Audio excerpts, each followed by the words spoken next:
Natasha, thank you so much for joining me today on the Financial Planner Life podcast. How are you? I'm good. How are you? I'm good. I'm very tired.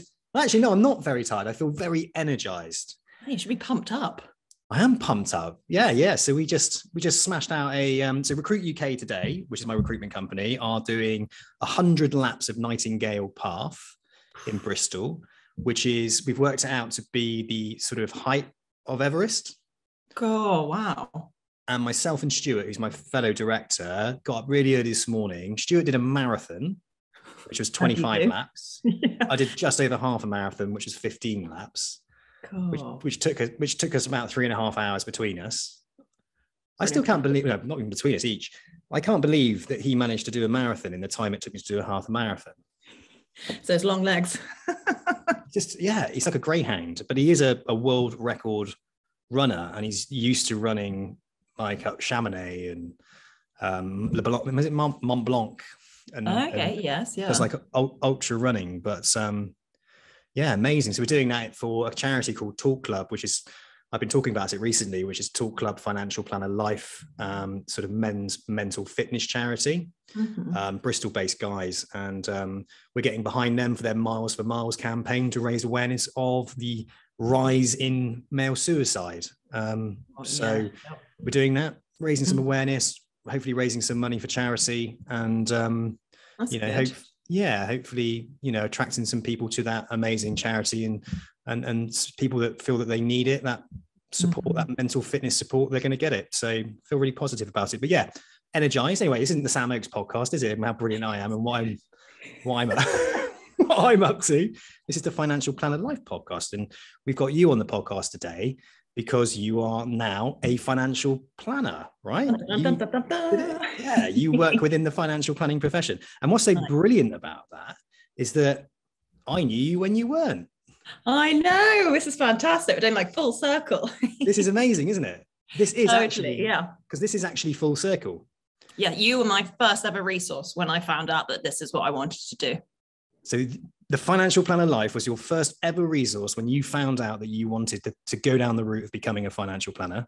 Exactly. Yes. I just finished reading a book that week called What Color is Your Parachute? And has all these worksheets. And I found out from that I wanted to be a wealth manager / financial planner. And the very first thing I found when I Googled it was your podcast. So I was just kind of blitzing through the episodes and I was just like, oh my gosh, I can't believe I'm now on it. That's amazing. That has gone full circle. And that was during lockdown, wasn't it? Yeah, that was end of October 2020. Yes. Okay. So how many months then is that? My maths is terrible. About 18 months ago. So 18 months ago, you were listening to podcasts, and now you are a fully qualified, competent advisor status? I am working on that, working towards that moment. I've got my exam coming up in just under 6 weeks. Lovely. Okay. So working towards competent advisor status, but you are running your own partner practice. So own partner practice underneath St. James's Place. Yes, exactly. Yep. And I've been running that for the last 6 months now. I mean, that's amazing. And that's inspiring to anybody that's listening, that just from listening to a podcast, going through what it is that you want to do with your life within that short period of time, because it is a short period of time. You're now doing what it is you wanted to do, which was to become a financial planner. And you're not only doing it, but you bypass the administration, the power planner route. You even bypass the employed route, because becoming a partner of St. James's Place means that you are self-employed, right? Exactly. Yep. Running my own practice. I am the boss. Love it. Inspiring. So we're going to talk a lot about this today and about how you got there, what the journey was like, because I think it'd be interesting to sort of really get your take on that journey from start to finish, and some of the things that you might want to share to perhaps inspire or to help someone avoid some of the pitfalls or the things that slowed you down, or managing people's expectations really of what to expect during the process. And it all feels still quite fresh in that sense. So I think hopefully I'll kind of have a perspective that will be different to someone who's been doing it for 5, 10, 15 years. I love it. It's perfect. It's exactly what we want on the podcast. Okay, brilliant. So Natasha, let's just go back to when you decided that you wanted to become a wealth manager. You read a book called What Color is My Parachute? Yeah. Because that's something I think any listener right now might want to pick that book up and take a good read of it, because actually, you tell us what's the book about, and how did you end up deciding that that was what it is you should be doing as a career?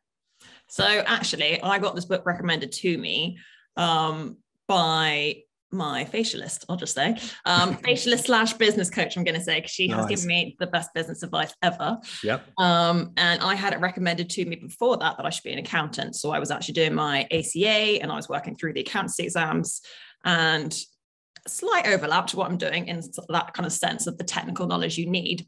But I just feel like for me, accountancy is you're looking at the figures after kind of at the end of the tax year or something like that, and you're putting it together. Whereas for a wealth manager, it's more like you're painting the picture with the person that goes onto the jigsaw that the accountant then puts together, if that makes sense.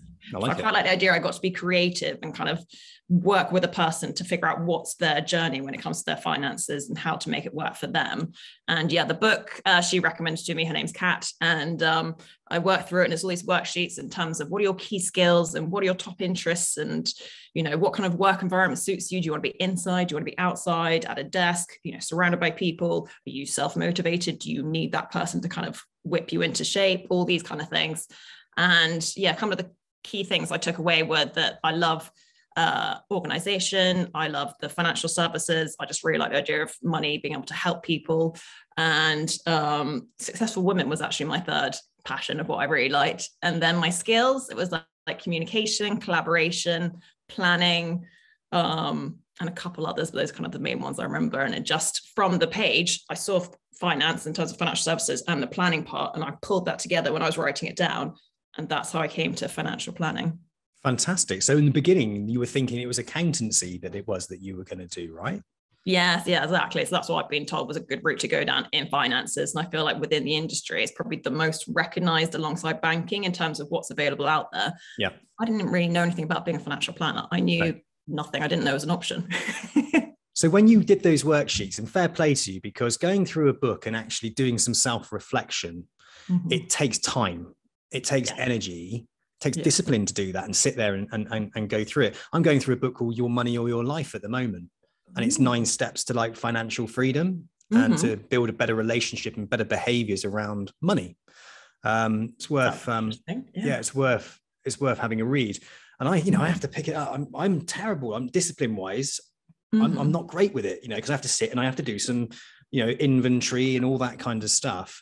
And I'll pick it up and I'll put it down. So how long did it take you to get through that book, and how long did it take you to go through the work? Let's give somebody some realistic timescales of what it takes to actually self-reflect, do some work, and help pick a career that is actually right for you based on your passions, values, beliefs, etc.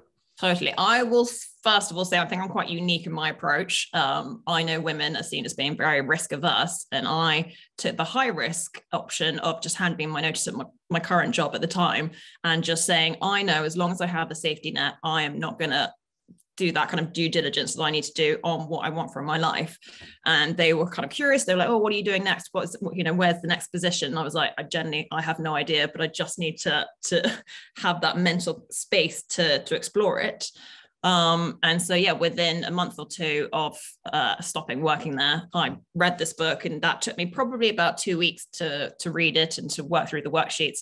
I only got through half the book because the second half was all about applying for jobs once you figure out what you wanted to do, whereas that wasn't necessarily the next step for me. I wanted to explore how to get into this. So once I kind of done that 2 weeks, and it was like take myself out to a cafe, just be somewhere you can be out of your kind of environment and just fully focus on what you're doing.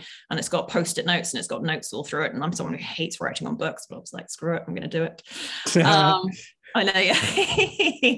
And from the back of that, I wrote, I write everything down as well. I think we've mentioned this before. I'm a massive note taker. I've actually got right in front of me right now, my notebook from the time, which I got from a Vestpod event. And I've got in this, like our first conversation following this and all my questions at the time.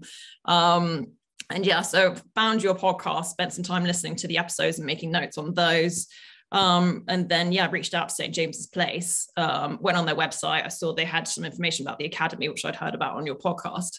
And I can be very patient. I can be very impatient. And I instantly called them the next day when I hadn't heard back. And I was like, guys, I'm really keen. Let's just get the ball rolling. Had a great call with this guy there, Ken Kong. And he answered all my questions, about 2 pages worth. And from that, just started pulling all the information together, and just kind of went from there. That's amazing. You are super organized, and you still got the same notebook.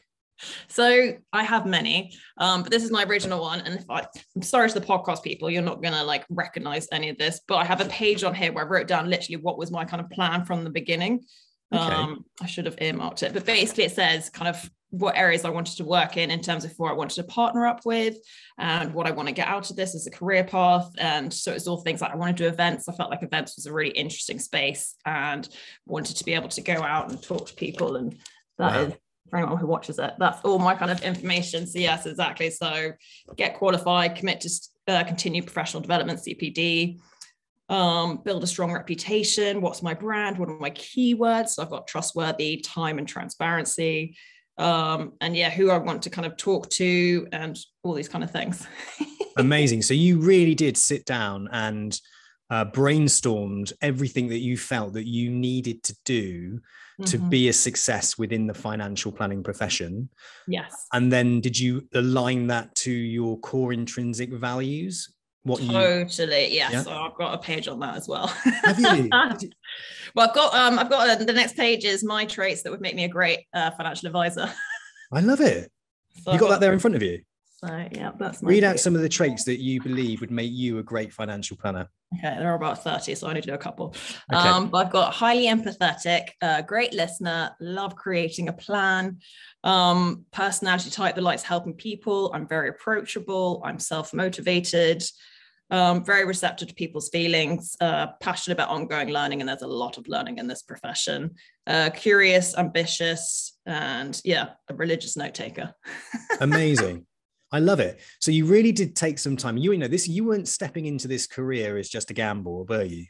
Oh no, this is me for life, basically. Yeah. What made you then change career? What made you at that point think, I want to become a financial? I know you've gone down the parachute book. Let's talk about when you were in your job. Yeah. You were in that job and you were thinking about a different career, right? Because that's quite scary, isn't it? Yes. Although I have to admit that was already my second career as such, because I was in corporate finance at the time. And prior to that job, I was in children's publishing. Right. So I'd already done a bit of a change already. You've done a bit of a change around. Yeah. And interestingly enough, I read something recently that it's kind of expected now that people will remain in certain jobs, even sectors, for anywhere as low as 2 to 4 years. And that employers see that now as a positive and should really expect that their staff are likely to move on after 4 years, because historically we're all about stay in a firm 15 years, it shows, don't jump around on your CV. And for those that are looking at their CV thinking, oh, I'm a bit worried I've been jumping around. No. It shows that you've got experience in other areas, in other sectors, in other positions. And that's what makes somebody interesting. That's what makes somebody different and extends their skill set. I think also another element to that is a lot of people stayed in jobs for quite a while was because you were rewarded for that loyalty, in the sense that you got a final salary pension, which was kind of the gold standard of pensions.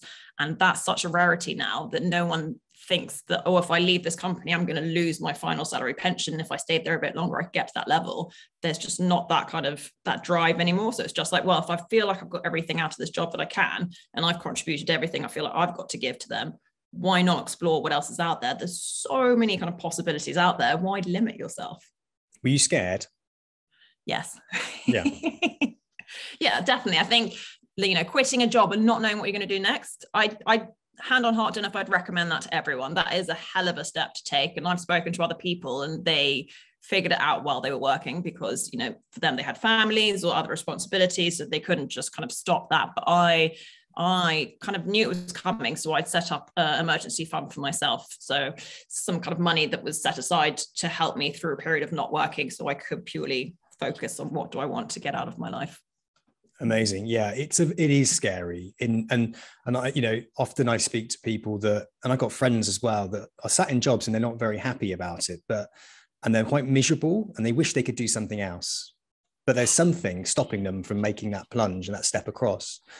And I think when you hear about the financial planning profession and you hear about this need for new financial planners to join it, to join the profession, because so many financial planners are looking to exit the industry over the next 10 years. They're aging out.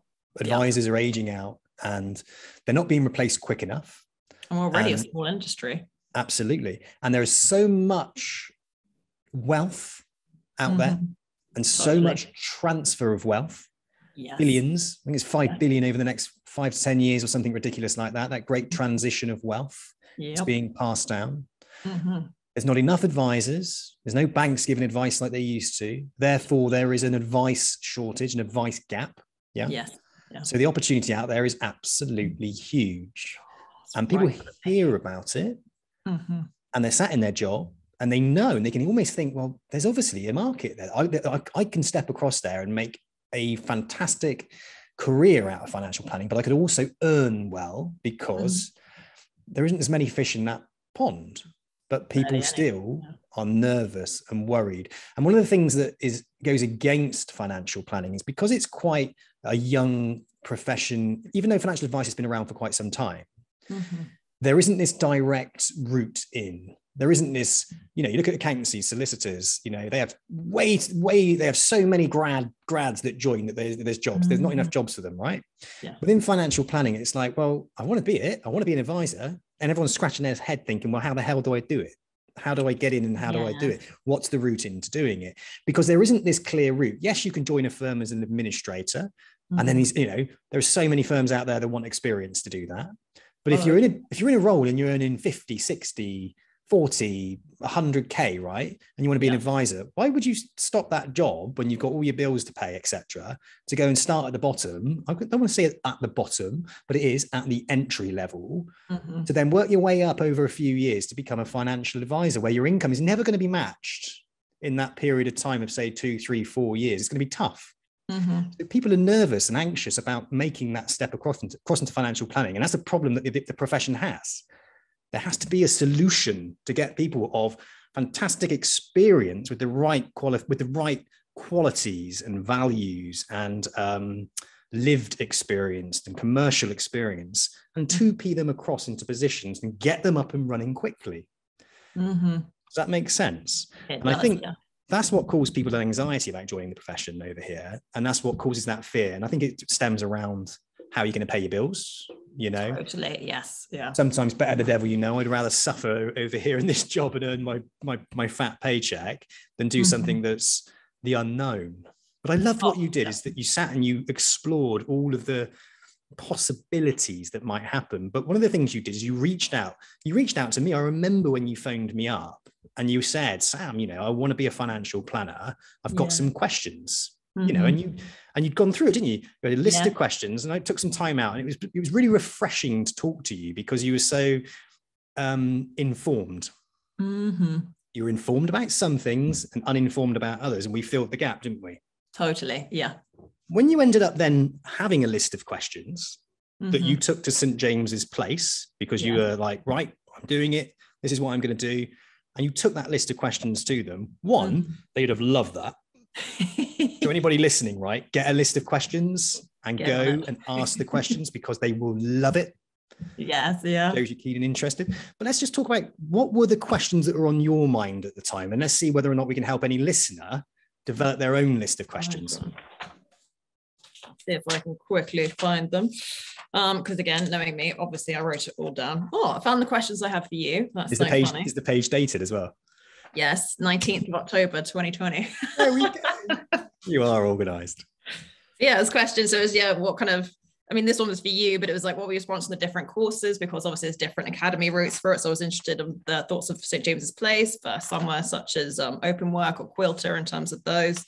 Best advice for someone interested in getting into the industry, what makes for a successful candidate. Those are kind of my main ones. I've written notes down underneath. And then I've written 2 pages worth of stuff afterwards. Knowing what you know now, going through the St. James's Place Academy, becoming a partner, up and running as a financial planner, what would you say to Natasha 18 months ago? What questions would you say to ask, or anybody else coming in at that point? What would you say? I guess one of the things is, what do you need to do in order to kind of start on this path?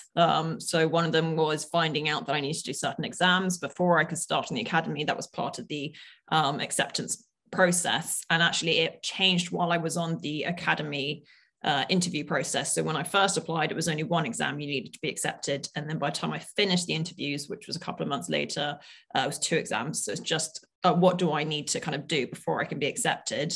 Other questions I had was, how long does it take? Obviously, you want to know how long you're studying versus how long you can start earning. So it's finding out how long the academies were, what kind of support was available. I knew I was coming into this very green, let's say, and just kind of really lacking in terms of what I knew from the industry and from working in it as well. So I really wanted to know how much they kind of help you with the training side of it and developing your technical knowledge, but B, when you want to start working, how did they help you with that side of things as well? So what kind of support's available? How much does it cost? That was my other thought. Like, how much is all of this going to cost me? Everything from training to study materials to just having to pay my way until kind of exactly you can start earning. And I guess what kind of key things do people have that leads to success in this? So I wanted to know, do my skills, do my kind of values and my kind of passions, they all correlate to what would be a successful career in this? Fantastic. So you were looking for that validation and feedback, like, this is who I am, this is what I've worked out, I've done what color is my parachute, I've had a deep dive into who I am, what my intrinsic values are, and what I believe I have to bring to the table. Does this match a successful financial planner, for example, at St. James's Place? Do I have the characteristics or the belief or the emotional intelligence even to step into a role and be a success? Yes, exactly. And I think I did learn a lot of that as I was going through the interview process. They were really helpful at just being like, one of the rounds was purely just kind of ask any questions you have. And I did kind of be like, okay, great. I know we've spoken before at the previous round, but actually here's all my questions since I want to know, what do I need to be doing? You had to create a business plan. So I was like, what exactly do we need from that business plan? And I think it was hard for me because at that time I wanted to join a practice. I was very much the 2 options. You join a practice, you set yourself up. And I thought, oh, and I want to join a practice. There's that kind of support that someone's there to help kind of guide you through it. You've got the back office in terms of admin and paraplanners and all of that side to kind of support you. And I thought that sounded great. But from talking to you and talking to some other people, then actually on the interview process, this guy, Charlie Brown, fab name, he read my business plan and he said, great, so you're setting yourself up. And I was just like, oh, Charlie, you're so funny. I'm not. And he was like, no, your business plan, you should definitely set yourself up. And it really is probably one of the best things someone has said to me along this whole process, because it opened my mind up to exploring that as an option when I hadn't previously. And just knowing that they could offer the support I needed to do that has opened me up. And looking back, oh my goodness, yeah, best decision ever made. Amazing. Well, we will go into a little bit about the structure and how you went through St. James's Place and how you came to that decision and what you experienced going through that. But what I would love to know is about what you just said there, right? Because I think this is hugely valuable. When I say to somebody, when someone says to me, I want to be a financial planner, whether or not they're employed or self-employed, whether they're employed currently within the financial planning profession and they want to go self-employed, or they want to become they want to set up their own directly authorized firm, or whatever it is, they want to go it alone, or someone from outside of the profession is coming in and they want to go straight into financial advice and perhaps set up their own business straight away, right? Or go self-employed, which is ballsy. Yeah. Yes. Yeah, definitely. Ballsy. I always say, you need a business plan. What's your business plan? What does your first, I always say, what does your first 1 year, 2 year, 3 year plan look like? Yes. And then I say, if you were to list A, B, C clients, what are your A clients? What are your B clients? And what are your C clients? A being you've got total advocates, relationships. You go to, have a drink with them, you socialize with them. Perhaps you're part of specific networking groups. B is that you kind of know of them quite well, but you can't hang your hat on it that they would do business with you. And C being everybody else, right? Yeah. That's kind of like my back of a fag box business idea. And could you put that up against some kind of income level, right? And in a perfect case scenario, I build a business plan or they build a business plan and off they pop and it goes 100% according to plan, of course. Yeah, right? yeah. Tell us a little bit about the business plan that you wrote then and what somebody who has come from another profession without any experience, where do you start? Where do you begin? Can you give some advice around that? So, I mean, I did Google it naturally to just kind of have a look at a sense of what do I actually write for a business plan, having never done one before. St. James's Place were helpful in the sense they gave a page that had certain prompts on it. So it was things such as considering your name, so the name of your company. So I kind of had various kind of suggestions on there, and we've actually honed it over time to what it is now, which is Percy-Baxter Wealth Management. It then was, exactly who you're going to reach out to. So break down your kind of who your key clients. So I kind of broke it down, not like you have, and I did do that later, but originally it was just for me in terms of how I grouped them. So I had close family, distant family, school friends, uni friends, work friends, family friends, kind of all kind of those kind of groups. And then I broke it down in terms of, exactly. So what would I need to do in my first 6 months, year, I think 3 years, and then 5 years. And then I broke that down even further to, so key meetings are like, you have an engagement meeting, which is like a coffee, it's get to know someone. You have what I call an initial client meeting, which is where we actually sit down and we start developing a plan, like kind of find out a bit about my client and what's important to them.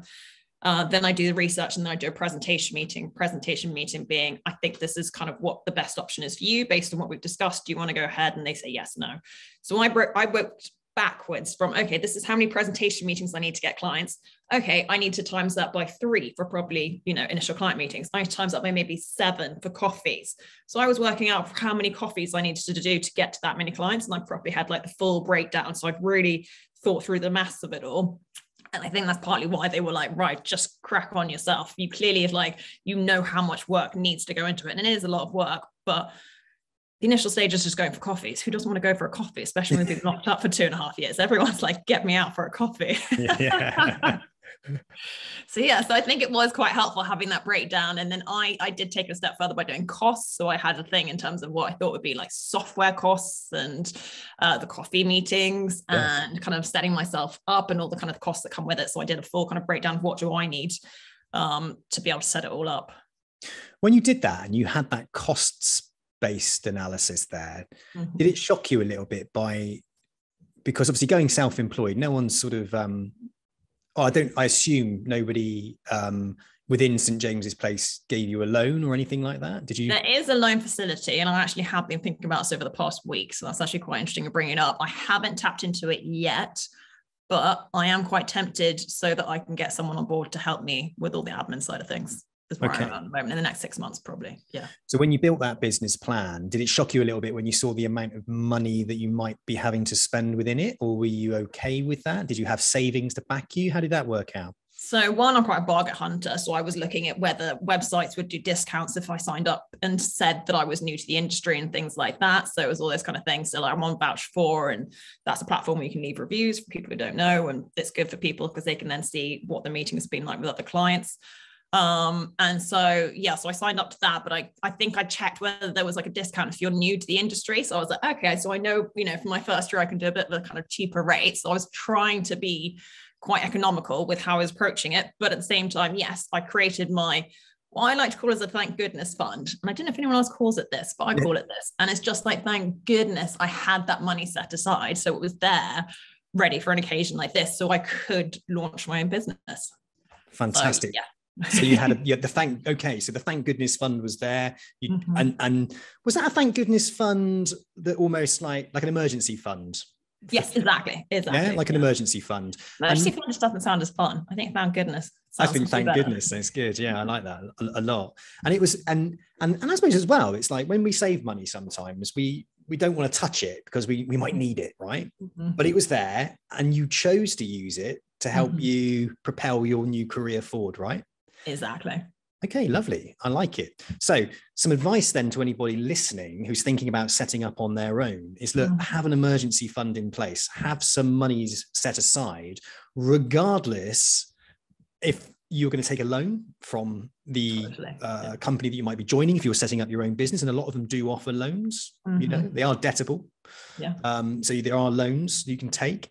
But if you have something in the back pocket that you've got some savings, and some people are saying, saving 12, 24 grand, things like that is actually realistically what you need to have in the bank if you're going to go it alone. Totally. Because you need a good solid base, because you need to pay your bills, because like any job where you are finding your feet, and there is a process that you've obviously developed there, which is coffee chats to meetings. It doesn't, it's not like hey, Chris, how you doing? I've got an investment. Do you want to buy it? Brill, bam. Yeah, deal. Exactly. It's not transactional, is it? No. And that's not what I want as well. No. No. Of course. But yeah, exactly. I think it is important to have that kind of, that support for yourself, that safety net. And I actually spoke with someone who was on the Academy with me yesterday, and he said it was one of his biggest regrets actually was not kind of having a fund similar to that or organizing a loan before starting the Academy to have that support there for if he needed it.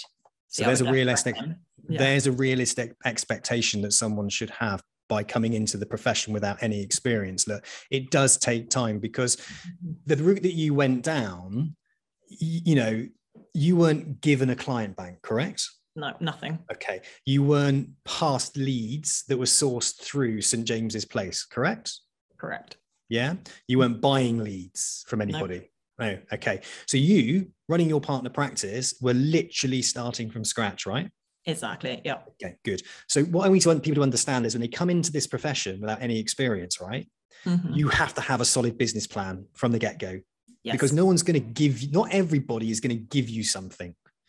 Now, there are firms out there, and there's firms that I work with that will take somebody on self-employed and will gradually pass them clients, whether or not they've got a client book they're looking to pass on, perhaps an inherited client book, perhaps there's a deal to be done to buy the client book of a retiring IFA, perhaps they've acquired a very large client bank and they can distribute that to new financial advisors.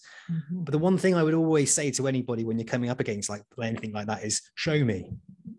Prove to me that there is something there, because, I'm taking a risk here by leaving my company to do this. I need to know that there are some guarantees in place for me in respect of clients. And if there isn't, that's okay. But even to those people that go in there and work with those firms in that way, is always have your own business plan. Totally. Yeah. This is not a career path I'd recommend if you're someone who's used to just being given jobs at the start of the week or the start of the day, being like, here's your to-do list for the day. This isn't that kind of career. I'd be like, this is very much on you to go out to get the business, to have the meetings, to find the clients. Yeah, exactly. Yeah. And obviously you're using the brand St. James's Place and the amazing processes and back office functions and investment strategies that they have, their marketing. Yeah. All of that. You're using it to help propel you as having a solid business behind you that's secure, right? So when you walk into those client meetings, people are like, oh, right, St. James's Place. Yeah, I've heard of St. James's Place. Or, yeah, St. James's Place, the literature you gave me looks absolutely spot on. Spick and span looks amazing, right? The way I like to think of it is I'm the boutique. So I've kind of got, the small company, it's me. And I get to run the business how I want, meet with clients who I want and how I want and all that kind of thing, and run it how I like. But I've got the behemoth of St. James's Place behind me. And exactly, I get all those kind of benefits of knowing that, for things such as investments, they do all the due diligence and they're kind of well known for how they approach investments, and people have now started replicating it at other companies.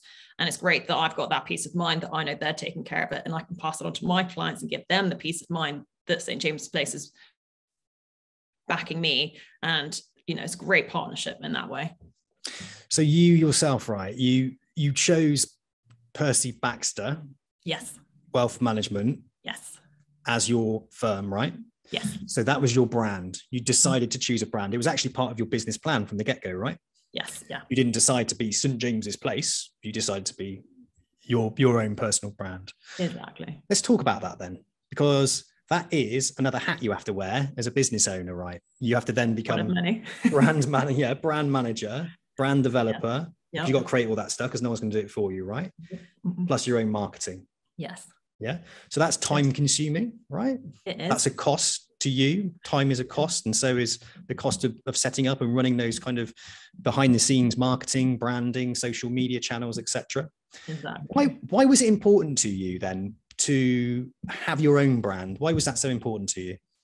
Well, I think for me, with the clients, they are working directly with me. They're not working directly with St. James's Place. I am the main point of contact. And as I like to say in my initial meetings, when we start our partnership, and again, I like to think of my relationship with clients as a partnership, we're both working towards the same goal, is, you're dealing directly with me. You're not going to call up a chat bot. You're not calling up, a call center somewhere. You are calling me up directly if you have any questions or anything you want to talk through. So I really wanted to to incorporate my name into the company. And again, it's just really kind of building it up in terms of we're a brand together. Yes, I'm the face of the brand, but I really want to build up Percy-Baxter Wealth Management as a strong brand on its own. And it's just really kind of like, it felt like quite a strong name as well. So I quite like that. It's unique as far as I'm aware in the world. I think I'm the only Percy-Baxter that I know of. Yeah. And it's just, I feel like there's a lot I can put behind it. And I really enjoy that I can go out with pride and be like, I launched Percy-Baxter Wealth Management. Yes, I have St. James's Place behind me, but this is what I'm hoping to achieve. And I can shape it how I want. I can be like, right, do I want to focus on, things like family planning, which is really important for me. And so I can go speak to people who are starting families, or they're just about to, and they're considering it, and talk about that. If I want to talk about pensions, which randomly has now become a real passion project for me. Oh my gosh, I love pensions. Crazy. No one really seems to, but comes up all the time in topics. I love pensions, but it's just that thing of I can run the business how I want. And if those tend to be passions for me, then I can make that part of the Percy-Baxter Wealth Management brand and really kind of focus on that. I love it. Yeah. Building your own brand and building it around who you are as a person, your own personal intrinsic values, what's important to you, your culture, essentially. Totally. And what I love about that as well is what you've just said, is that it's moldable, it's changeable. When you take on somebody else's brand and you go by what their brand is and their marketing and what they're saying, how things are, it's rigid, isn't it? Yes. You can, it's you, the personality, but sometimes you almost kind of like, oh, I wish that name wasn't there. I go through this, right? Recruit UK was a name on a piece of paper when I joined the business. It was a name on a piece of paper. It's an appointed representative of another company, Viridian at the time. And when I decided to become a 50% shareholder, I took that name on a piece of paper and I went, well, we've got a name already. Let's just go with it. And I brought Recruit UK to life, right? Yeah. But we're working in the financial planning space. Yeah, it doesn't exactly say on the tin what it does. It doesn't say on the tin what it does it? And it was always a bit of a bugbearer for me. All these years, it was always kind of a bit of a bugbearer. I didn't like it, I don't mind the brand now. It's okay, it's my business, but do I love it? No. Do I feel close to it? No. So I had to set something up for me. Yeah, so I was going to say, the financial planner life. Exactly. And lo and behold, all the things that I'm passionate about run through it. I love talking to people. So I set up a podcast. Yeah. Okay. I love I love mental health. I was going to say mental health. I'd associate with you and this podcast. Mental health and well-being. So I've set up the Financial Planner Life Talk Club.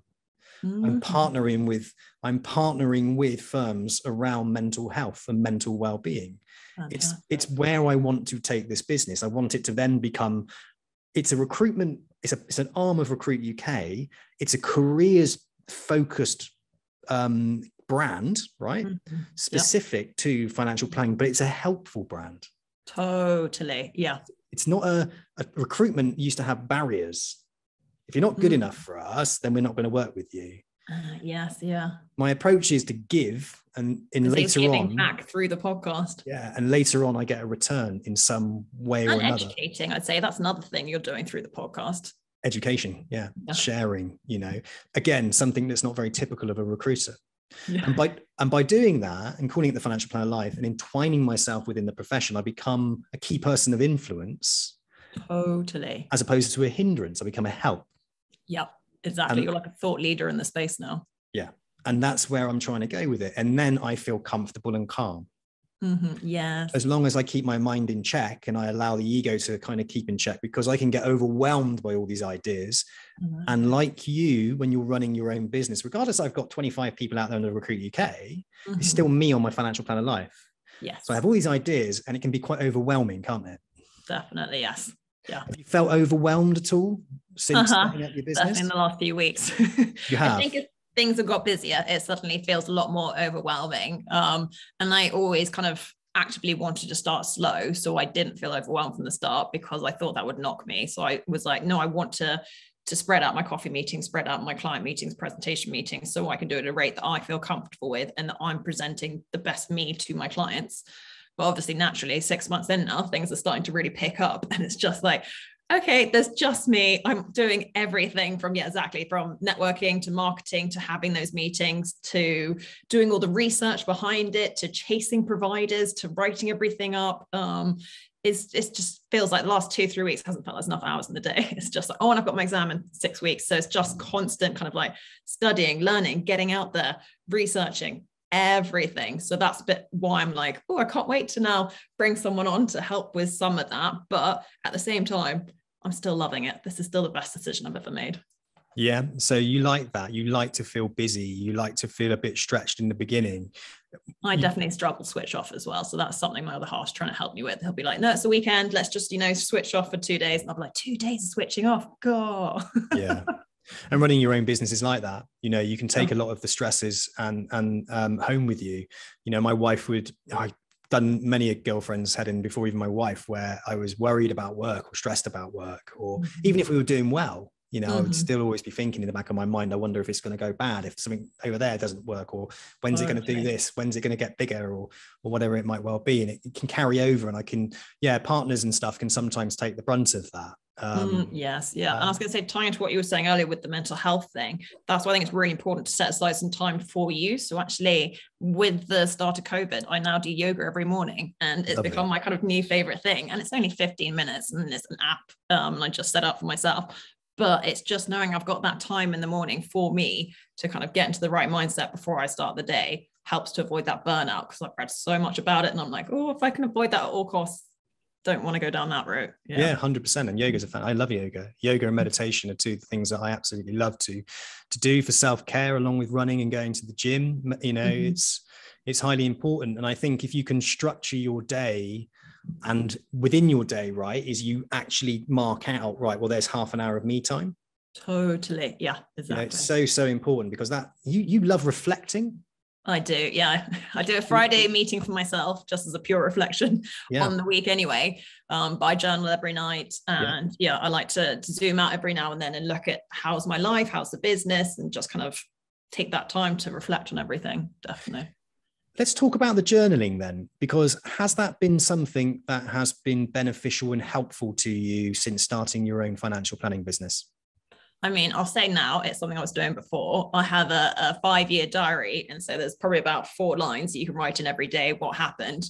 I write really tiny and I fill up the entire space because I just put everything out there. But just from the way my brain works, yes, I find it very helpful to write things down, because then I can go back and see, is that still aligned with what I wanted to be working towards? Because I think day to day, it's easy to get swept up in what's happening. But I have a tracker that I have for every month. So I'll go back in and I'll be like, well, did I get everything out of everything I'm doing?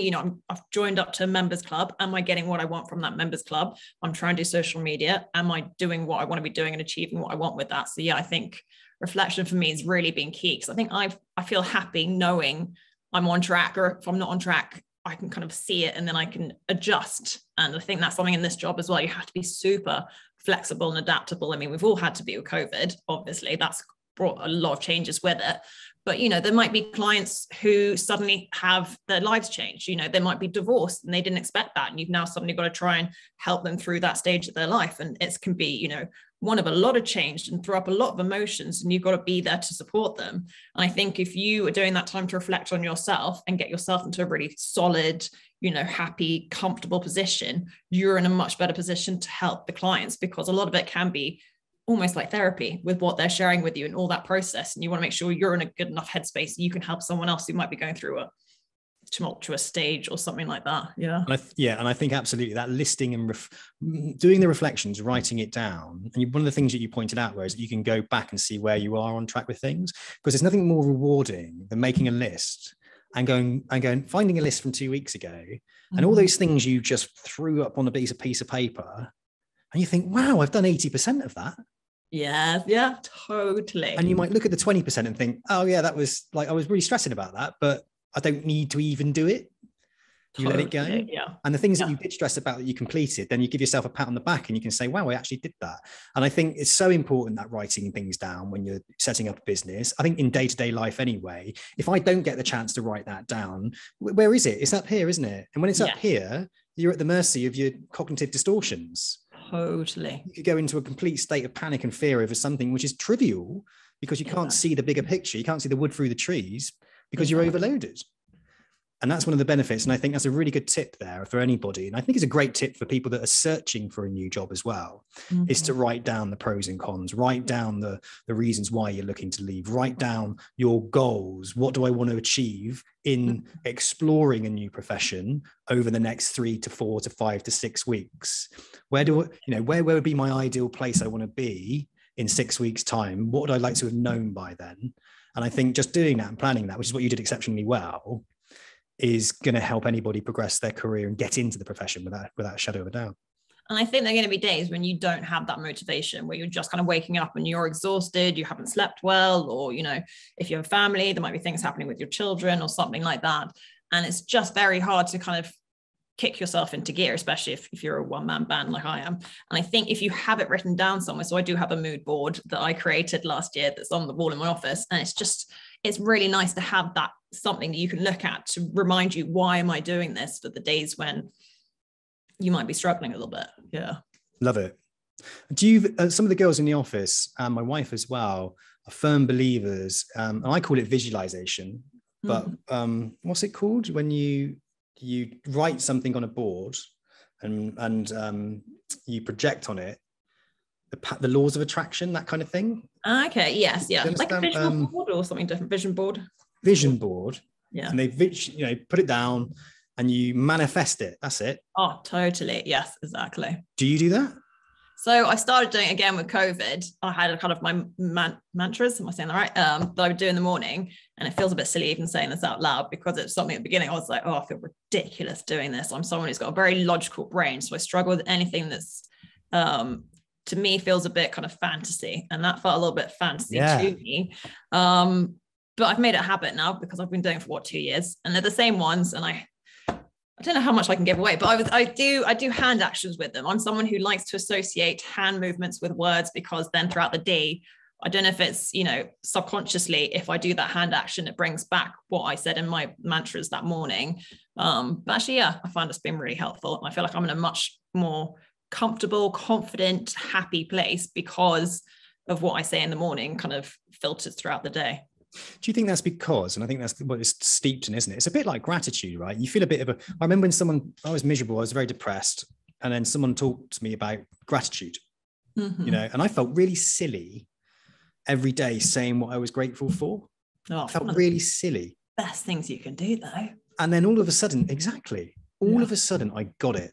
And I would wake up, and as soon as I opened my eyes, I went straight into gratitude. Oh, amazing. And it's like this, I'm alive, I'm breathing, even to the point of getting out of bed, my feet are on the floor. Fantastic. They're grounded. My daughter comes in, my daughter's awake, she's alive, my wife next to me, got a roof over my head. And by the time I've gotten up and cleaned my teeth, I'm freaking flying, I feel, I feel fantastic. And it's a bit like that with visualization, isn't it? It's a bit like that with the vision boards, etc. It feels a bit silly, but when you believe it, the power of faith is so powerful in changing your thought processes to more of a positive, optimistic way. Because if you constantly focus on the negatives, the things that might go wrong, you're going to shit yourself constantly, aren't you? You're going to be worried all the time. So I remember reading somewhere, something like our brain takes in, and I should know the figures and I don't, but something like 12 billion bits of information every second, but only 6 of them you register. And whether you are positive or whether you're negative, it will filter to that. So yeah, exactly. If you start the day like that, it will filter into a positive light, being like, I'm so, glad my feet are grounded. I'm so glad my daughter's here. And you start the day in such a positive light, and it could be the complete opposite. You could wake up and have that negative filter on and just be like, it's raining, I don't want to have to go outside in the rain, I've just run out of milk, I was just looking forward to having my breakfast. It always happens to me. Happened to me this morning. Yeah. But it sends you off on a different path for that entire day. And I think you can train your brain. I think that's one of the most important things, is you can influence how you see the world. And if you do it in a positive way, oh my gosh, the amazing repercussions that can happen from that are so powerful. And it's just taking that time to make it a habit as well. So for you now, it's a habit because you spent enough time training your brain in that way that it benefits you. I bang on about it all the time, but Atomic Habits by James Clear. Mm-hmm. One of the most powerful books I've ever read. You know, all of our lives are just stacks of habits, right? And that the best way to implement a positive habit is to make it small and make it consistent. Totally. Easy to do and consistent. So that one where I open my eyes and I go straight into it is, I don't say to myself, I've got to meditate for an hour. Bit like you with your yoga, right? Yeah. 15 minutes. Exactly. It's like daily practice, your journal, daily practice, small incremental changes, compound, a bit like investments. Yes. Over time, don't they? Right? Totally. And that's exactly what happens. That small, significant, positive change that you do daily and you build it into a habit, which is about 90 days. Okay. Yep. And then all of a sudden it's ingrained into your thinking. Totally. And there is a habit. It's in your subconscious. You've actually reminded me of one I read this weekend, and I haven't actually implemented myself yet. It was Catherine Morgan's book. I think it's Not About the Money. Yeah. And one of the final, I literally just finished it on the weekend. One of the final pages was a lot of people, when it comes to their professions, they don't stop to acknowledge their successes because we're so busy kind of moving on to what's the next thing I need to do. You don't stop to be like, actually, I've been working 6 months or a year, 2 years towards this goal, and I've just achieved it. And now I've kind of let it pass a bit. And what she said was, when you're brushing your teeth, because we all brush our teeth every day, just take those kind of 2 minutes to just remind yourself of something you've achieved recently. I mean, I'm cracking myself out loud as I say this, because surrounded on my desk of books and stuff, I've actually got a trophy that I got earlier this year from being on the Times list of top rated financial advisors. I haven't opened it yet. I'm terrible. Well, it's sat there. I'm like, one day I will get around to unboxing that, but I haven't actually done it yet. So bad. Do it. Get it and get it now. Unbox it. Yeah, again, get it out. It's like, yes. Yoo-hoo. New unboxing. I've done it. It's interesting that the cleaning the teeth thing. So that's habit stacking.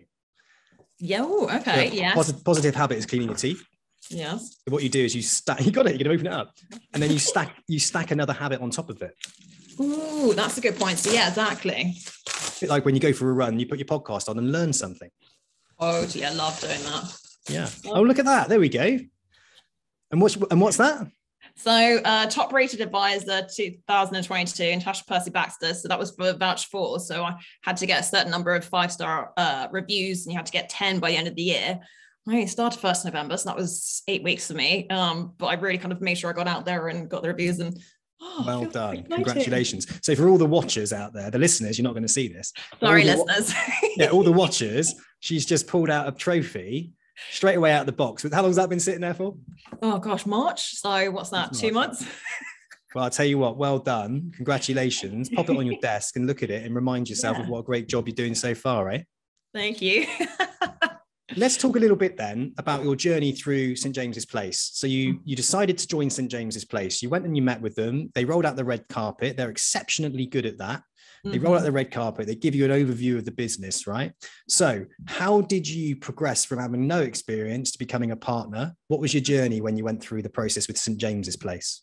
So when I was applying, I was looking at other options. So I was looking at Quilter and I was looking at OpenWorks at the same time as well, just because I was like, I don't want to put all my eggs in one basket. Financial planner, obviously. Yeah.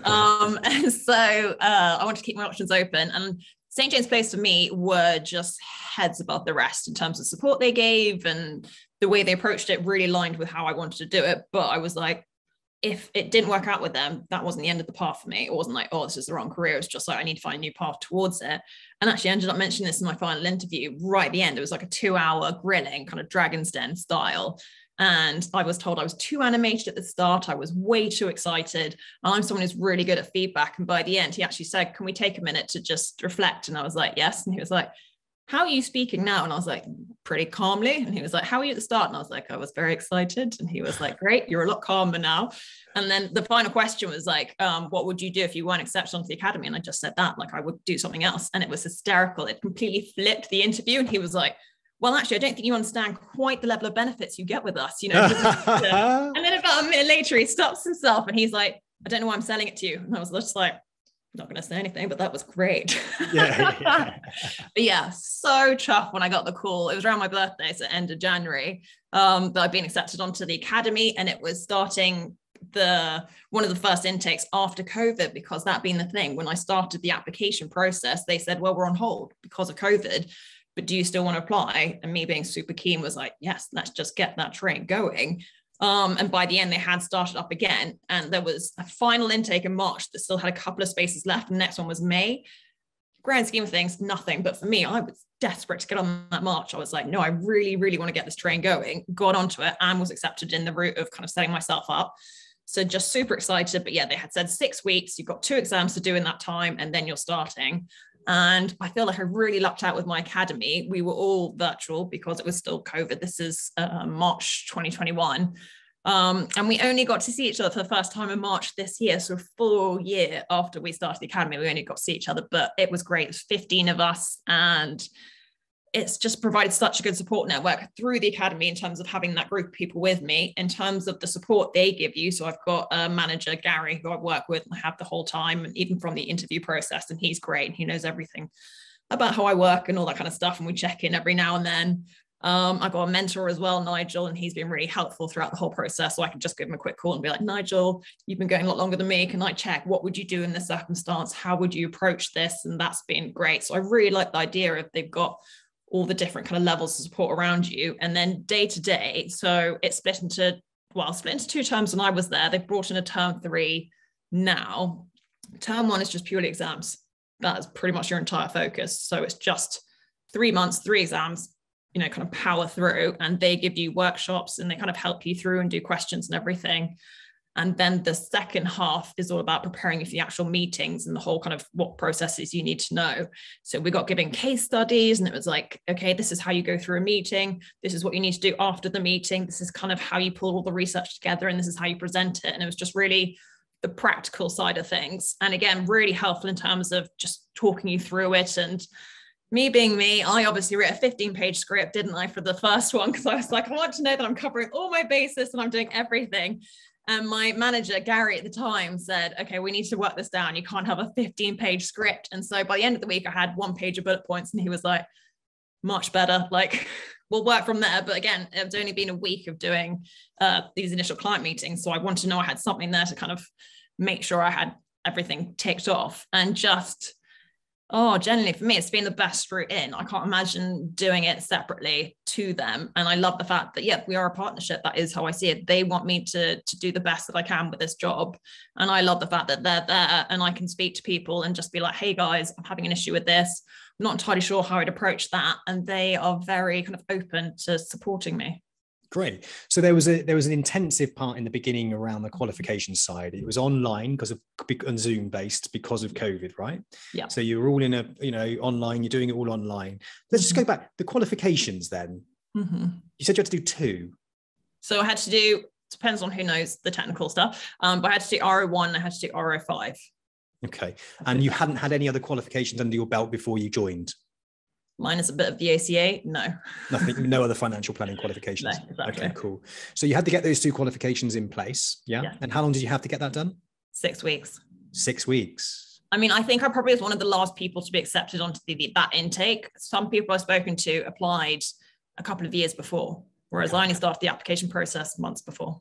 And when you were doing those, when you sign up and you say on the dotted line, I'm going to do the academy, right? Mm-hmm. Did you have to leave your current job at the time and join the academy, or could you have done the academy alongside your job?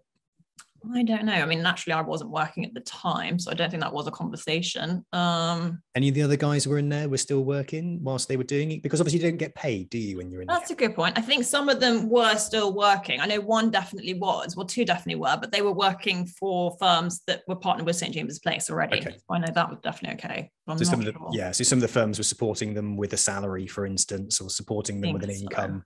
Okay, right. Okay, cool. Because it's worth bearing in mind, isn't it? Because how much of your time during the cohort, the stages, how much of your time is dedicated to being within the academy and learning? So a typical week on term 2, term 1 being training, do when you want, but term 2, Mondays to Fridays, 9:30 till 4:30 p.m. was most days. Yeah, how long for?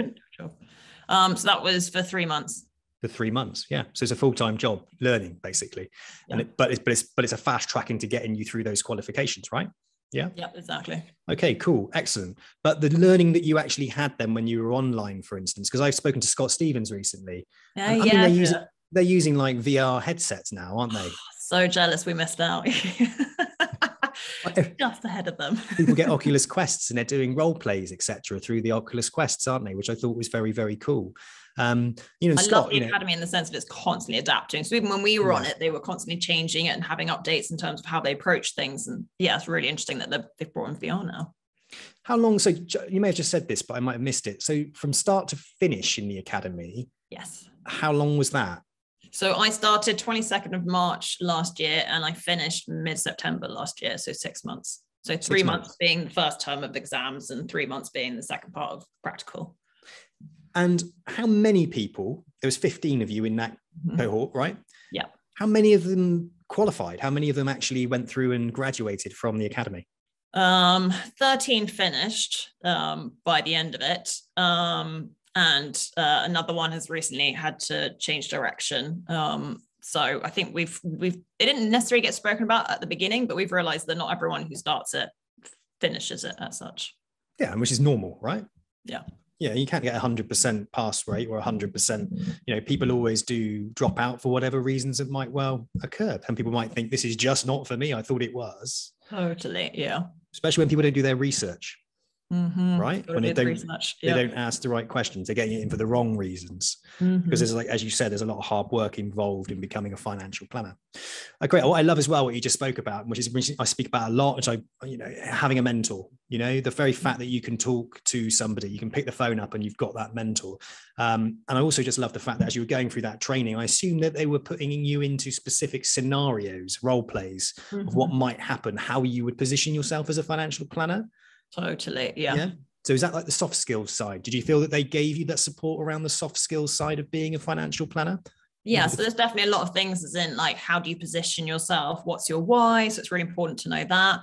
And yeah, exactly how to be a good listener. There was even things like how to have a good posture in a meeting and like to get into the minute, which I loved. That was just me. And I think it was really interesting in terms of how they approached. And one guy came in and said, people are cats and people are dogs. And I was like, oh, I love cats. I'm clearly a cat. And by the end of the session was like, oh my gosh, I'm such a dog. And dogs are just like super lovable and super excitable, which I clearly am. And are just like, they nod along. They're just like, yeah. Whereas a cat will sit back and be like, well, I'll take it all in. But if I like you, I like you. Yeah. I like that a lot. A lot of interesting stuff to just kind of open your mind up to different ways of approaching it. And for some people, why am I learning this? This isn't a part of what I need in my day to day. But the way I kind of saw it was like they were giving you every tool possible in the toolbox. If you use it, great. If you want to disregard it, fine. But we want to give you everything we possibly can to set you up well for your career. Was there ever a stage or a point where you thought, oh my God, I'm a bit above, it's above my head, or I feel like maybe I've made the wrong decision. Perhaps I should have gone down the administration power planner route or something like that. Did that ever occur to you? No. That's the correct answer. No. I've loved it. Last year and a half has been great. Yeah. Good. Totally. Yeah. So all that learning and everything like that. Okay, fantastic. Great. So fast forward, this is where you are now, right? So you come out of you finished the academy side. Yes. Yeah. You got some ongoing learning. Is there always? Oh my gosh. Yes. So that's part of the profession, basically. Yeah. I mean, that's why it's now a profession as of 2012. But I'm a keen learner. I have in my Monday meeting a list of different topics for me to go over. And one of them is, what do you need to do less of? And I need to do less learning, because I was just such a comfortable learner. I was attending all these webinars and being like, oh, fascinating. How do we apply that to clients in this particular situation? And, oh, I want to do a couple more exams in different areas. Oh, investment bonds. I really want to get really like up on that. And then my manager was like, great, but you got to get out there. You got to be doing the commercial side of this. And that's a top priority as well. So I've now been putting, other things on the back burner, doing one or two every now and then. But yes, we do need to do 35 hours of CPD, continued professional development, every year. I could probably do double that easily. But I'm a keen learner. I love learning. I think there's so much to learn, but also it's an industry that's constantly changing. We have 2 budgets every year. Every year things are changing. So you need to be on top of it and constantly learning and want to learn. And if you do, then brilliant, because then you'll be, on top of everything. I mean, economy changes every day. You've got to get with it. And the thing is as well, I can understand why they're saying to you, you need to step away a little bit. Like, what can you let go of around the learning? Because we can spend a lot of our time learning and reading and theorizing and, and looking at the theory. They call it a theorist, isn't it? A reflector and a theorist, and we could be brilliant and know absolutely everything about everything, but Mm-hmm. we spend less time in front of the actual client. Totally. And we're not writing business, right? And that's the same in any kind of sales type, client facing, income driven business. And yours is about bringing an income in. And I wonder if it's a female trait. I don't want to go too much into the male female divide, but I have heard, you know, if people apply for jobs, a man will see like 6 out of 10 things and he'll apply, be like, great. A woman will be like 9 out of 10. Oh, I'm just not quite ready to apply. And so I wonder if that was that part of me being like, no, I need to know so much more to be ready to go out and see people. And I had to reflect myself and be like, no, you're an expert. You've spent so much time learning the exams, doing all the kind of extra research. And when, in the end, including internal exams, I did 47 exams last year. I've done probably 8 already this year. And so it's just being like, no, you are ready. Go out there, speak to people. And it's funny because I love speaking to people. It's so much fun. Like I could do it all the time. You're really good at speaking to people. I love it so much. Yeah, you are massively a natural communicator. It's a pleasure talking to you. Like, it's a good energy and a good vibe from talking to you.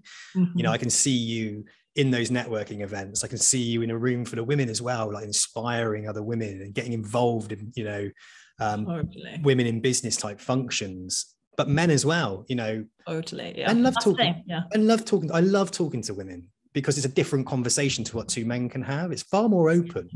Yeah. You know, I find it suits me. I like talking to women. I had Michelle Hoskins on the podcast last week. I released it today, I think.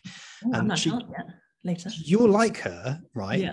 Because she is international standards, and they're creating a higher standard for financial planners. Mm-hmm. And they've got these different standard qualifications, which you love to do. So obviously, I know.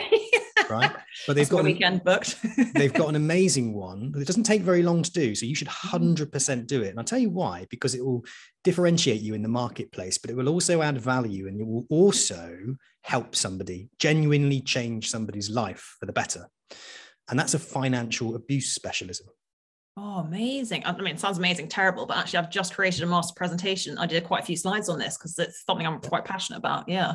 You should definitely do it. And it's all about recognizing when somebody, a client, for instance, is sitting in front of you who could be a financial abuser, financially coercive control, that kind of thing, or being a victim of it. Totally. And it only got brought into the domestic bill last year. So it's so new as a concept, but I think it's something we need to be, as an industry, a lot more aware and perceptive of. Totally. 100%. Because, you know, at different stages within the advice process and different stages within people's lives, especially sort of when people are nearing the end of their life, there could be some coercive control and manipulation around money, wills, inheritance, that kind of thing. Yes. Yeah. But also she gave a great example of a woman that was part of a relationship with a man who had lots and lots of money, right? They had lots and lots of money. They were married. Yet she was controlled in every aspect of her finances. She had to ask for money every single time, even for things like sanitary towels or anything like that. Wow. She had to ask for everything. And when she went to a solicitor to talk about it, the solicitor said, like, well, wait until he sells one of his businesses and then you can do something. She spoke to somebody else. And it wasn't until she spoke to a financial planner, and the financial planner had the recognition and the understanding to see what was going on, that something could actually be done and to be recognized. So anyone listening to this, Michelle Hoskins, Standards International, financial abuse specialist qualification. And I know somebody, because the reason I heard about it, because a woman reached out to me and said, Sam, you should do a podcast about this episode because I've been a victim of financial abuse and now I've done the financial abuse qualification. I was going to say there's 1 in 6 people in the UK have been a victim of financial abuse. So it's a really high number. Male and female. Yeah. Yeah. And lots of men are victims of that as well, you know? Yeah. I found that like really super interesting. And that's where I find financial advice as a career interesting. Because you said earlier about how to position yourself. And I love that you're saying like about divorce specialisms, you know, unfortunately relationships break down, right? Yeah. Now, women want to talk to somebody that's going to be of their understanding, right? So do they want to always sit down with a man? Probably not. Yes, especially when you're going through circumstances like that. Yeah, exactly. There's certain things that a female is going to understand by talking to a female, but also aligning yourself to those markers around well-being Yes. allows you to be more of a specialist, because that's a great way to say to you, this is what I put that on your page, divorce specialist, financial abuse qualified or whatever. And whatever the different ones are that are out there, there's loads of different things. That's the differentiator. And I always said, and I've been, I'm going to put this out there, but I've been speaking to a financial advisor and a power planner, and I would love to one day set up my own financial advice company, right? So I've been manifesting that. Love it. Yes. And I'd be the recruitment side, marketing, I'd have a power planner, and I'd have a financial advisor. And the focus and the emphasis, and I always say this to anybody, is lead with well-being. Totally. Yes, exactly. Just I feel like that's a really important side of it. I actually approached Lizelle. She does kind of skincare, and she runs her own magazine, Lizelle Wellbeing. And I pitched her Christmas last year and just said, your magazine is fully about well-being, everything from food to beauty, all these kind of elements, but you don't do finance. And I think financial well-being is majorly underrepresented. And I actually started writing a column for them, started this year. The first one was just a bit of a kind of intro into, it was end of tax year. So I was kind of looking at ISAs and how we need to rebrand things sometimes as well. So I was like, how would you like it if you could make more money without working any more hours? And, and it's in a tax environment where you're not going to get taxed on it. That is an ISA. And we don't think that. You think ISA, you're like, oh, technical word, but it's actually like, oh, I could make money without working more hours. Sign me up. And everyone's like, yes, we need to change our minds when we think about this kind of stuff. And the last one I did was on pensions, because again, it's a passion project for me. And I'm just like, we need to know more about pensions. I spoke to someone at a lunch, networking lunch on Monday, and she works for a bank, really well up, good bank.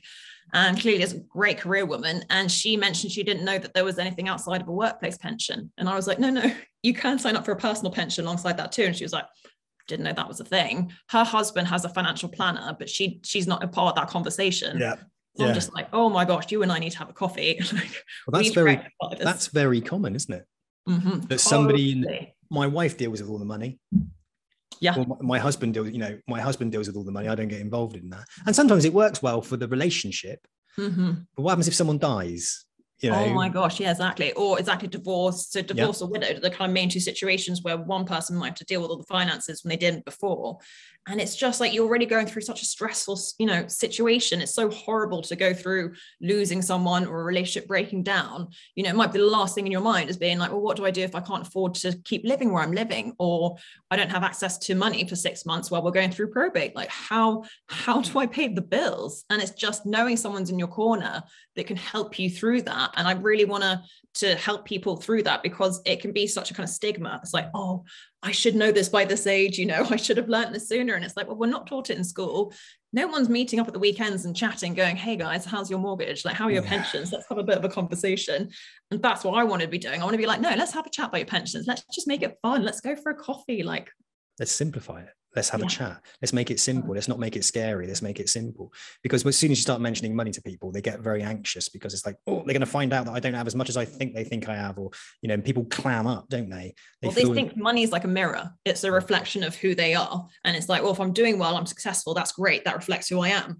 But it can also have so much shame around it, because what I'm doing with my money or how I'm earning it, how I'm spending it, that doesn't reflect my values. And I feel really out of kilter, and I feel really uncomfortable talking about it.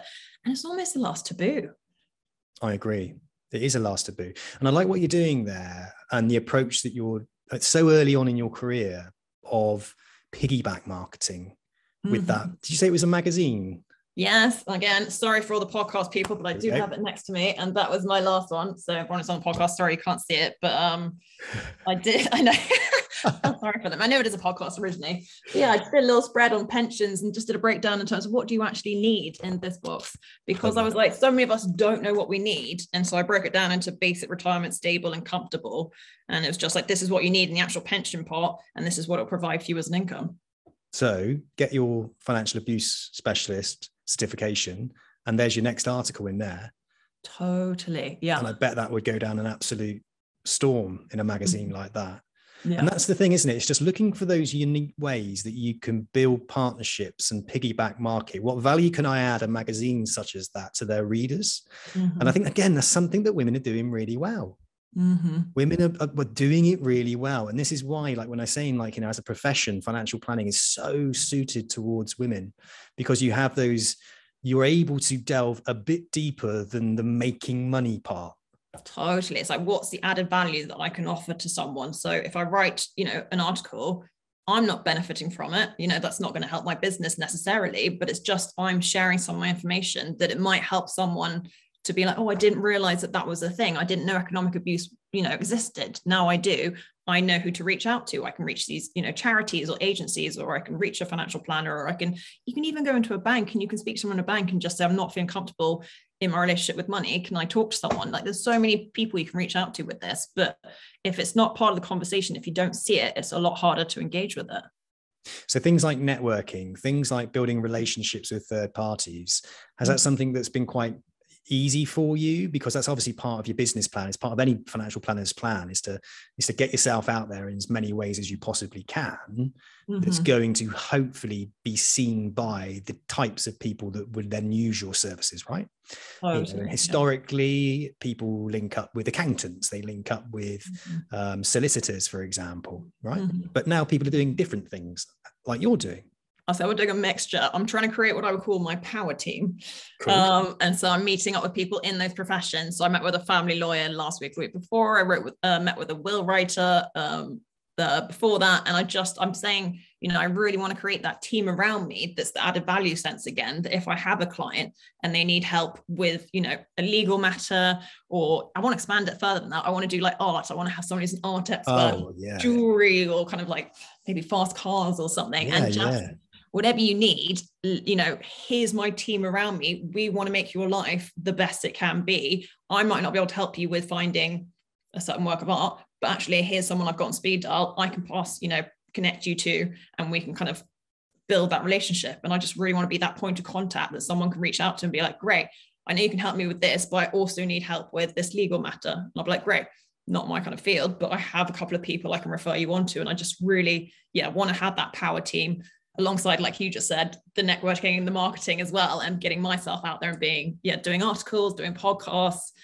Once I build my confidence a bit further, this is all about, one of my favorite tips in the Academy was BBQ, be brave quicker. So push yourself out of your comfort zone, because when you push against it, you're going to stretch it and you're going to make it bigger. So that's what I'm trying to do at the moment. So goal in the future would be, to be able to go on TV and be able to talk about these things. I'm not sure from there yet. This is my first podcast. I'm easing myself in.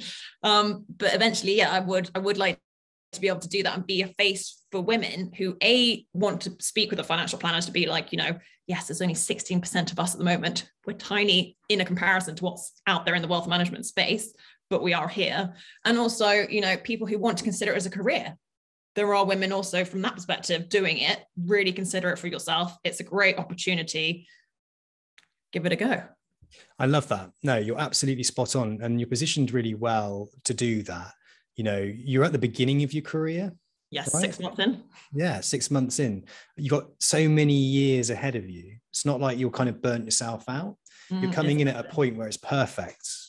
Social media is kicking off. You can get on top of social media. The more financial advisors I'm seeing use Instagram and TikTok these days. Yes, I love it. Yeah. I haven't done TikTok. TikTok, I think, is a bit beyond me. Instagram. Yeah, not TikTok, but LinkedIn, so powerful. Yes. Now, again, how can you stand out on LinkedIn different from the crowd? And I think in a pretty stale profession such as financial planning, when it comes to marketing, just you talking on camera, on video about something for a minute, once or twice a week, I guarantee you will absolutely attract the right people.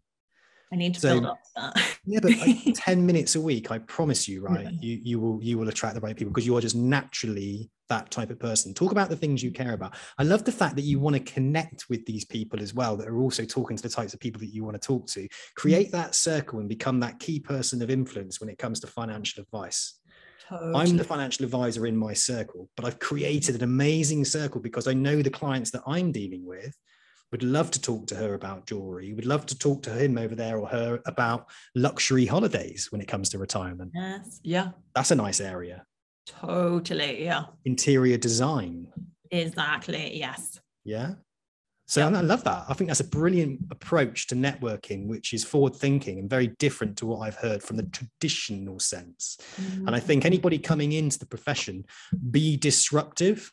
It's a bit like you. You're being disruptive. You're looking at ways to do it. You're adapting the new world to this old world of financial planning. It doesn't have to be stuffy. And I kind of like the idea of the dinosaurs dying out a little bit, because it's bringing so many more interesting people into the profession. Totally. Yeah. I think it's really exciting the way it can go now. And again, I feel I've come at a really good time. So anyone who's interested, go for it. Cause I feel like, it's ripe for that kind of like, let's try social media. Let's try different approaches. Let's bring a fresh approach to it. Yes. I remember when I started the Academy, I mentioned a couple of people and it didn't go down too well. But when I started it, I don't know if it's changed since then, the average wealth manager was a 55-year-old white male in a pinstripe suit. Didn't say that, I'm adding that on. Yep. Who knows? And I quite like the fact that we can bring people in and, all these different people can enter it as a space. It's so, for me, welcoming. That's the one thing I feel like I need to say. I have found it to be such a wonderful space to enter. Everyone's been super helpful. Even, my colleagues at St. James's Place, really helpful. If I want to pick up the phone, I've emailed quite a few people. So there's this woman, Gay, who is the biggest one-woman band at St. James's Place. And I reached out to her. I just sent her an email saying, I think you're awesome. I don't know if I was quite that suck off. But look, I am inspired by her. And I just thought I'd love to have a quick chat. And we had like a 10, 20 minute phone call. And she was wonderful and really kind of like open to talking to me and everything. Someone who's brand new. I don't know what I'm doing yet. This was back in kind of before I think I'd even launched the business. But it's just such a nice space that everyone's really welcoming. And then I feel like I've connected with people outside of the space as well. So there's other financial planners that I follow on LinkedIn and Instagram, and we're commenting and liking on each other's stuff. And Dame Helena Morrissey is like amazing for me as a woman in the space. She's been in it for quite a while. And she was CEO of Newton Investment Management and is now chair of AJ Bell. And I've actually been connecting with her on Instagram over the last year and a half. And I saw her at an AJ Bell event earlier this year. And she just came over and said, how's it all going? And it was so nice that it feels like such a welcome space that we were all there to help each other out, to check in and be like, how are you doing? Let's have a conversation. Let's see where we can kind of support each other in this space. And it was a great time. Another example why women don't struggle to network. It's a good job for a woman, because you don't see yourself as competition. You see yourself as supporting each other. Totally. Yeah. And that's only helping you because it's giving you power. Exactly. Isn't it? Yeah. It's giving you power, it's giving you support, and you are all in it together because there's a massive pool of clients out there. You're not fighting each other, right? Mm-hmm. You just need gosh, yeah. And I think women within the profession need to support each other, same as men do, support each other, because especially women, because distinct lack of women within the profession. If you're all supporting each other, you're all commenting on each other's stuff, you're all liking each other's stuff, you're sharing each other's stuff, right? Well, who's going to see that? Hopefully some girls, some women. Yeah. And if they see that, and they see that idea of, wow, what does she do? She looks so happy, and she's talking about well-being, and she's talking about money, which I'm interested in. She looks really successful, and all of a sudden, boom, it inspires somebody to want to join the profession. Because why is a girl going to look into a world of men or a world of just boring jargon, right? Which is what it's been. Yeah. And get inspired by that. It's no wonder no one gives a shit about it, because no one sees good, positive people within it. So there's a duty, I think, for women within the profession to step up, to stand up and be seen, because it's going to influence the next generation coming through. Totally agree with that. And I actually did, talking about all my love qualifications, I did financial education towards the end of last year, started this year, both workplace and school, separate ones. And in both senses, I want to get out there and be a face for this kind of role. And in schools, exactly. I think it'd be so helpful to go in and just be like, there are women in this space. It's great. Yes. It's super open. And also, this is what it is, because I think that's the other side of it. It's hard to know what it is. Then it's like, oh, but I don't really like maths. This isn't for me. No, you don't need to be good at maths to do that. I think that's such a kind of common assumption is, well, I'm not good at maths, I can't do this. No, I'd say probably the most important thing is relationships, that kind of communication, being able to collaborate with people and be like, let's work together, whether that's colleagues, whether that's clients, it's just like, let's all kind of help each other out. And yeah, I'd love to work towards being a face within the space to kind of help make that a real thing for other people. I love it. I love what you just said there as well, because that's exactly what it's about, isn't it? And you're right there to say it's not, because that's the beautiful thing about how the profession's evolving. we've all got calculators, there are specific sums and things that we just do on our calculators, can do in our head. But what you also have in your back pocket, and you're starting to build that within your own business, but I'm sure that you can tap into it at St. James's Place if you need it, is power planners. Yes. Administrators, analysts, investment managers, investment committees. There are people in the background, compliance managers checking your work. Totally. Yes. T&C, training, development. I mean, there is so much support in areas where you may lack confidence, and if something does drop through the net, it's going to get picked up by somebody else. Totally. Yeah. So you're right, the area where you could spend your whole life being the most brain of Britain, doing loads of qualifications, but if you do lack on the other side people skills, understanding of human behavior, an interest in what makes people tick, an interest in others, curiosity. Totally. Curiosity is powerful. I learned so much from just asking questions and sitting and listening. I love it. Yeah. And if you've got the ability to be inquisitive and ask the right questions, you get a deep connection with somebody. Totally. Yeah. And the next thing someone walks away after coffee and goes, I bloody love that person. She actually cared about me. And do you know what? I walked away. I didn't give her any money. I didn't give her anything. We just had a good chat and gave me some time. And she possibly identified an area of weakness and she normalized it. Yeah, totally. That's why I want to normalize the whole conversation. I don't want it to be like, oh, I can't tell someone about this because I'm actually a bit embarrassed and I should have figured this out. No, I'm going to hear everything. I feel like in the course of this job, it's going to be like a doctor. I'm seeing everything. Don't have that shame. Let's just chat it through. And it's just, if you could overcome that hurdle of being like, oh, I don't really want to tell someone about that, and you do tell someone about it, they might put you in such a better position than if you hadn't. And something I keep reminding myself, and it's on my vision board, is where you are a year from now is down to the steps you took today. And I'm just like, totally. If you can, have that confidence to speak to someone who, can relate to you or not, but can kind of understand it from your sense and just really kind of guide you, because there's financial advice, what I do, but there's also guidance and education, which is a whole separate thing. And that's what I'm working on as well, is being able to guide and educate people and just really kind of help where I can. Fantastic. Let's talk about the future. What does the next year look like for you then? Where are you? You've got yourself to this stage, right? What does the next year look like for you? What are you excited about? Where are you heading? So I really want to build up my client bank. Obviously, being 6 months in, I'm super green comparative to other people in this industry. So I want to really kind of work on, expanding the people that I'm working with, and just, the curiosity of meeting all these different characters and getting to know them. And then I guess it's things like I'd like to do more of the marketing stuff of what I'm doing. So maybe reach out to a couple of other publications and start doing columns with them and just really getting the message out there. Develop a couple of corporate partnerships. So I've just partnered up with Douglas and Gordon, the estate agents. So I'm hoping to go in there and speak to their employees about kind of what possibilities are out there, and just start reaching out to a couple of other firms and really start kind of building up that connection that I can come in, I can speak to your employees. It's an additional benefit for them, and just really educate them on their finances and really help with them. So podcast. Love to get on a couple more podcasts. This has been great. I've actually really enjoyed this. I was a little bit really good on podcasts. I loved it. Get yourself on some podcasts. That's a short-term goal, right? Because it's easy as well.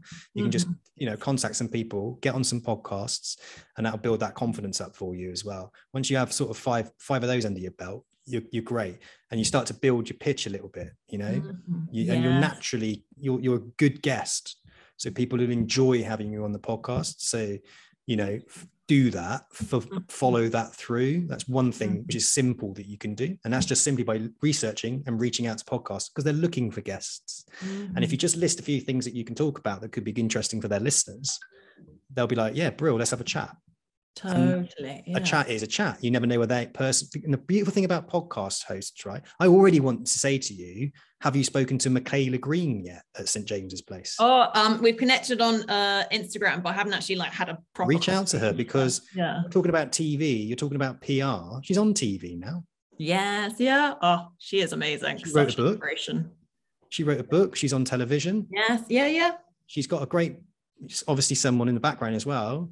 She's actually the last podcast I listened to that you did was the one you did with her from last year. I think it was. That was the last one I listened to. Yeah. And she's done so much since then. So reach out to her and speak to her. We talked about Michelle Hoskins and Standards International. So what you get from guests, so what you get from hosts of podcasts is somebody who's well connected and can introduce you to other people.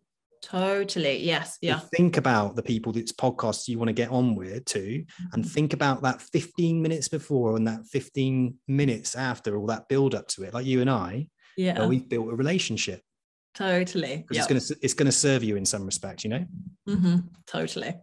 All right, fantastic. Well, listen, so pleased to have you on the podcast today. I really, really enjoyed our conversation. I was really anxious because I ran about 30 kilometers. I thought I was going to die. But you've just kept me awake, kept me interested, and you've got an infectious, lovely personality. And I'm so pleased that I helped you on your journey. Really have. And it makes it all worthwhile for me and what I do. And I just wish you all the best, and let's keep in contact. Definitely. Got to say, it's been a joy being my first ever podcast. You made me feel very welcome. So I appreciate that. Thank you. And yeah, exactly. You were my first, as I said, resource into this. So yeah, I can't wait to see the next 1, 2, 3 years beyond of this, because I think, yes, such a great podcast. Brilliant. Thank you so much. Nice one. Have a great day. You too. Bye.